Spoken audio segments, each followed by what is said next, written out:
Hello guys, welcome back to my channel. आज हम पढ़ने वाले हैं इलेक्ट्रोकन्वल्सिव थेरेपी के बारे में, which is also known as ECT in short form. बहुत इंपॉर्टेंट है, एग्जाम्स पे बहुत बार आता है। ये इसकी हिस्ट्री है। हम बात करेंगे डेफिनेशन से। Electroconvulsive therapy is the artificial induction of the grand mal seizures. Grand mal seizures basically tonic clonic seizures होते हैं, और इसमें क्या होता है, ये आर्टिफिशियल इंडक्शन है। किससे होता है? Through the application of electric current to the brain में हम इलेक्ट्रिक करंट देंगे, जिसकी वजह से ग्रैंड मेल सीजर्स प्रोड्यूस होंगे। और ये आर्टिफिशियल इंडक्शन है, खुद से नहीं होगा, ये हम खुद आर्टिफिशियली इसको इंड्यूस करेंगे। इसकी डेफिनेशन है, then the stimulus is applied through electrodes that are placed as a bilaterally in the frontotemporal region और unilaterally on the non dominant side, that is right side of the head in a right handed individual. इसमें क्या है कि हम electrodes लगाते हैं, या फिर तो इधर बायलेटरली लगाते हैं और यूनिलेटरली लगाते हैं। Then we have parameters of electric current applied. तो कैसा करंट देते हैं हम? वोल्टेज होती है 70 to 120 volts and duration is 0.7 to 1.5 seconds के लिए हम करंट को अप्लाई करते हैं। देन हमारे पास है टाइप्स ऑफ सीजर प्रोड्यूस। जैसे कि हमने बताया कि ग्रैंड मेल सीजर्स होते हैं। तो ग्रैंड मेल सीजर्स क्या है? Tonic clonic seizures. इसमें क्या है, टॉनिक फेज होता है lasting for 10 to 15 seconds. Basically tonic phase में इनिशिएशन ऑफ द सीजर्स होते हैं। Then clonic phase lasting for 30 to 60 seconds. इसमें क्या है, 30 to 60 सेकेंड्स जो क्लॉनिक फेज है उसमें बॉडी की मूवमेंट होती है, उसके अंदर हमें दिखता है कि सीजर्स प्रोड्यूस हो रहे हैं। Then what is the mechanism of action? Basically इसका एग्जैक्ट मैकेनिज्म तो नोन नहीं है, but one hypothesis states that ECT होती है वो अफेक्ट्स करती है कैटेकोलामाइन पाथवेज को, जो कि हमारे डायनसेफेलॉन्स के बीच में होता है, जहाँ पे सीजर्स जनरलाइजेशन होती है। And limbic system which may be responsible for mood disorders also involving the hypothalamus. ये मूड डिसऑर्डर्स के लिए भी काम करती है ECT। Then we will talk about the types of ECT। हमारे पास दो तरह के ECTs हैं, direct ECT and modified ECT। Direct ECT में क्या होता था, given in the absence of anaesthesia and muscular relaxation. This is not a commonly use method now. तो डायरेक्ट ECT में कोई भी एनेस्थीसिया यूज़ नहीं होता था, कोई भी मस्कुलर रिलैक्सेशन नहीं होती थी। और ये पहले क्या होता था, जैसे जो मेंटल असाइलम होते थे उसके अंदर डायरेक्ट चेयर पे बिठा के ECT दे देते थे। अब ये बिल्कुल भी यूज़ नहीं होता है। मॉडिफाइड ECT क्या है कि here ECT is modified by drug induced muscular relaxation and general anaesthesia. इसमें एक पूरी ECT की टीम होती है, जिसमें नर्स, फिजिशियन एंड एनेस्थीसियोलॉजिस्ट सब होते हैं उधर, एंड प्रॉपर ये ड्रग इंड्यूस्ड मस्कुलर रिलैक्सेशन करते हैं और फिर उसको नोट करते हैं, जनरल एनेस्थीसिया देते हैं। ये मॉडिफाइड ECT के अंदर आता है। Then talking about frequency and total number of ECT. Frequency 3 times per week or as indicated. मतलब 3 टाइम भी दे सकते हैं हफ्ते में, और जैसे डॉक्टर ने हमें प्रेस्क्राइब किया। Then total number 6 to 10 up to 25 may be preferred as indicated. Basically ये जनरल दे रखा है कि ECT कितने दे सकते हैं, बट ऐसा कुछ है नहीं है। ये ECT देते हैं, उसके बाद फिर ये मेंटेनेंस उस पर भी चली जाती है, तो 100 ECT में भी चला जाता है ये 100 नंबर तक भी। Then application of electrodes. Bilateral ECT, each electrode इसमें क्या होता है, is place 2.5 to 4 centimetre, that is 1 to 1.5 inch above the midpoint on the line joining the tragus of the ear and lateral canthus of the eye। तो मैं आपको उसकी photo देख के बताती हूँ। बाइलेटरल में क्या होता है, जो ये outer tragus of the ear होता है to the lateral canthus of the eye से जो मिड पॉइंट होता है इसके जस्ट ऊपर 2.5 to 4 सेंटीमीटर ऊपर। Then talking about unilateral ECT। Electrodes are placed only on one side of the head, एक ही साइड में लगेगा, usually non dominant side. Non dominant side क्या होता है, अगर आप राइट हैंडेड हैं तो फिर जो नॉन डोमिनेंट साइड है उसके राइट साइड लगेगा। यूनिलेटरल ECT बेसिकली सेफर है with much fewer side effects, in particularly those of memory. हम बात करेंगे इंडिकेशंस की। First indication is major depression. तो the individual with the suicidal risk or stupor or poor intake of food and fluids, जो जिनके पास क्या होता है सुसाइडल रिस्क ज़्यादा होता है. स्टूपर मीन्स कि वो बहुत ही मतलब बिल्कुल ही बोलना बंद कर जाता है, there is a mutism.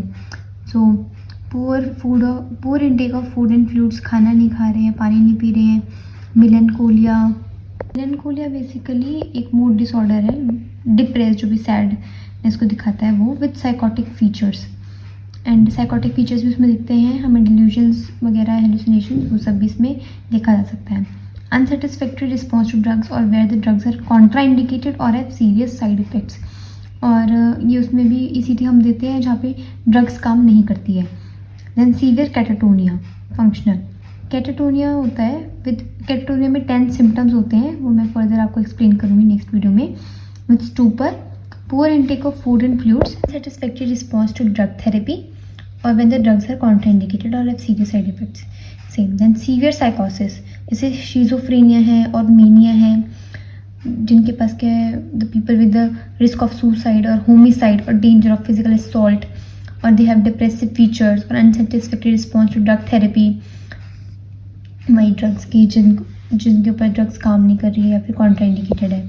Then organic mental disorders, जैसे कि ऑर्गेनिक मूड डिसऑर्डर्स और ऑर्गेनिक साइकोसिस. देन अदर इंडिकेशंस आर जैसे ECT is prefer to antidepressant therapy in सब cases such as for patients with cardiac disease भी होती है. When tricyclics are contraindicated because of the potential for dysrhythmias and congestive heart failure. And for pregnant women in whom antidepressant place the foetus as risk for congenital defects. So ये कुछ indications थी. Now talking about contraindications. So absolute contraindication is raised ICP. ICP is the intracranial pressure. So ये इसका contraindication है, अगर ICP raised हो तो फिर नहीं देना है. And relative contraindication are cerebral aneurysm, cerebral haemorrhage, brain tumour और एक्यूट मायोकार्डियल इन्फार्क्शन और कंजेस्टिव हार्ट फेलियर में भी हमें ये नहीं देना है. इफ देयर इज निमोनिया और aortic एन्यूरिज्म और रेटिनल डिटैचमेंट तो भी हमें नहीं देना है. Then talking about complications of ECT. ECT की क्या कॉम्प्लिकेशंस हो सकती हैं? तो लाइफ थ्रेटनिंग कॉम्प्लिकेशंस तो रेयर है, but ECT does not cause any brain damage. हाँ, ये कोई ब्रेन डैमेज नहीं करता है. Fractures can sometimes occur in elderly patients with osteoporosis, because इसमें क्या होता है कि सीजर्स प्रोड्यूस होते हैं तो उससे फ्रैक्चर्स के चांस हो सकते हैं. जिन पेशेंट्स को क्या होता है, एल्डरली पेशेंट्स को ऑस्टियोपोरोसिस होता है उनमें. In the patients with the history of heart disease, dysrhythmias and cardiac arrest में अक्कर. सो ये वेरी इंपॉर्टेंट है कि डिसरिथमियाज हो सकते हैं हार्ट पेशेंट्स में, और इवन रेस्पिरेटरी अरेस्ट भी हो सकता है. Then side effects of ECT. तो इसमें memory impairment can occur. Memory impairment को भी हम चेक करने के लिए मिनी मेंटल एग्जामिनेशन करते हैं, मिनी मेंटल स्टेटस एग्जामिनेशन. तो वो भी मैं आपको एक वीडियो में बताऊंगी. Then drowsiness, confusion and restlessness, poor concentration और एंजाइटी में भी there. Headache is very common. Weakness, fatigue, back ache और muscle aches because of the seizures, and dryness of mouth, palpitations could be there, nausea and vomiting, unsteady gait could be there, and tongue bite and incontinence, जिसकी वजह से हम क्या लगाते हैं उसमें, place something in mouth so that the patient could not bite his tongue. So ECT team में क्या कौन कौन इंक्लूडेड होते हैं? सो मेन साइकेट्रिस्ट, एनेस्थीशियोलॉजिस्ट जो भी एनेस्थीशिया देता है, train nurses and aides should be involved in the administration of ECT. Then treatment facilities.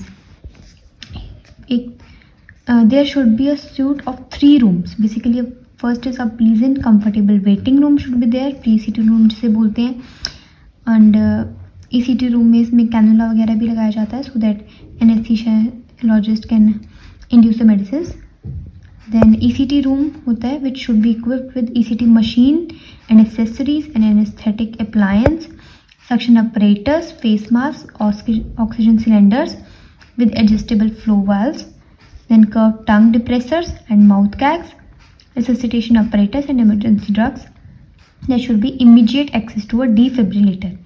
Okay, and third is a well-equipped recovery room also should be there. Important questions. Role of the nurse. So pre-treatment evaluation में हम क्या करेंगे? एक तो detailed medical and psychiatric history लेंगे including history of allergies. Then assessment करेंगे of the patient and family's knowledge of indication, उनको पता होना चाहिए कि हम उनको ECT क्यों दे रहे हैं, उसके साइड इफ़ेक्ट्स क्या है, थेरेप्यूटिक इफेक्ट्स क्या और क्या क्या रिस्क हैं जो कि ECT से एसोसिएटेड है. An informed consent should be taken. Allay any unfounded fears and anxieties regarding the procedure. Then assess baseline vital signs. It should be on empty stomach for 4 to 6 hours prior to ECT. And we have to withhold night doses of drugs which increases seizure threshold like diazepam, barbiturates and anticonvulsants. तो हमने इनको क्या करना है, हमने इनको रोक देनी है so that ये जो उनके सीजर्स का हम क्या करते हैं जो टाइम जैसे कि जब हम उनको करंट देते हैं तो सीजर्स कितने टाइम में आ रहा है. सो सीजर्स उसी टाइम पे आ जाते हैं, पेरिटोनिक फेज आती है, देन क्लोनिक फेज आती है. बट अगर वो टाइम बढ़ रहा है तो फिर हमें वो क्योंकि उसके सीजर्स के थ्रेशोल्ड को इंक्रीज़ कर देगा, तो इसलिए हमें लाइट डोजेस को उनको विदहोल्ड कर देना है. Then withhold oral medication in the morning and head shampooing on the morning since oil causes impedance of passage of electricity to the brain. And we have to remove any jewelry, prostheses, dentures, contact lens, metallic objects and tight clothing should be removed from the patient's body. Very important. Empty bladder and bowel just before ECT and administration of 0.6 mg atropine IM or subcutaneous 30 minutes before ECT or IV just before ECT. क्योंकि atropine क्या है, ये एक anticholinergic drug है जो कि saliva और उन सबकी सिक्रेशन को रोक देगी. इसका role in intra procedure care.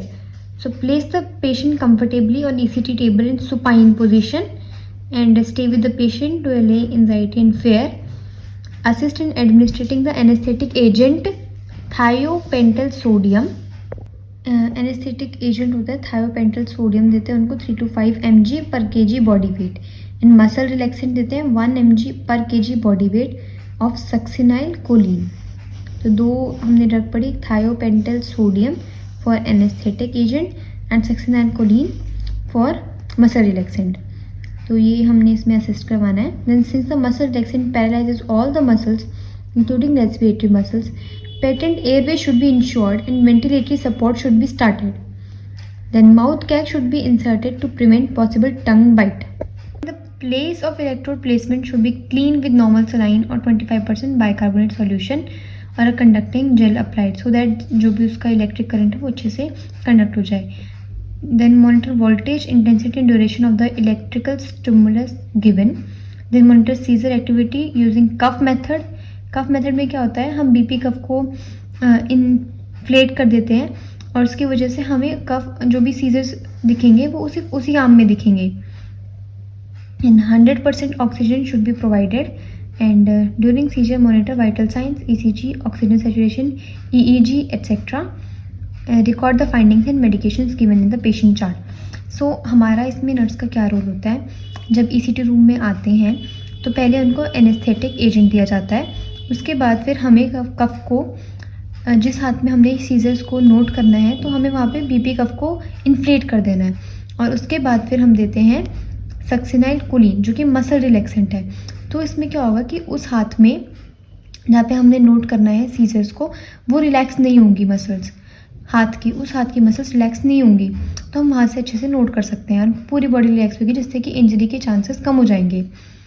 Then हमें क्या करना है, उसके टाइम को नोट करना है कि कितनी देर तक सीजर्स आए हैं. सो ये वेरी इंपॉर्टेंट रोल था. Then talking about post procedure care, vital signs को मॉनिटर करना है, ऑक्सीजनेशन को कंटिन्यू करना है till spontaneous respiratory starts. And assess for post ictal confusion and restlessness, जो मिनी मेंटल स्टेटस एग्जामिनेशन करना है उससे पता चल जाएगा. Take safety precautions to prevent injury, side position देनी है उनको, सक्शनिंग करना है to prevent aspiration of secretions and use of side rails to prevent falls. And if there is severe post-ictal confusion and restlessness, then IV diazepam may be administered. Then reorient the patient after recovery and stay with him until fully oriented and document any findings as relevant in the patient's record. ये थी theory. Next video में मैं आपको ECT room के भी hospital में आपको मैं वीडियो दिखाऊंगी. So subscribe to my channel and thank you so much for watching it full.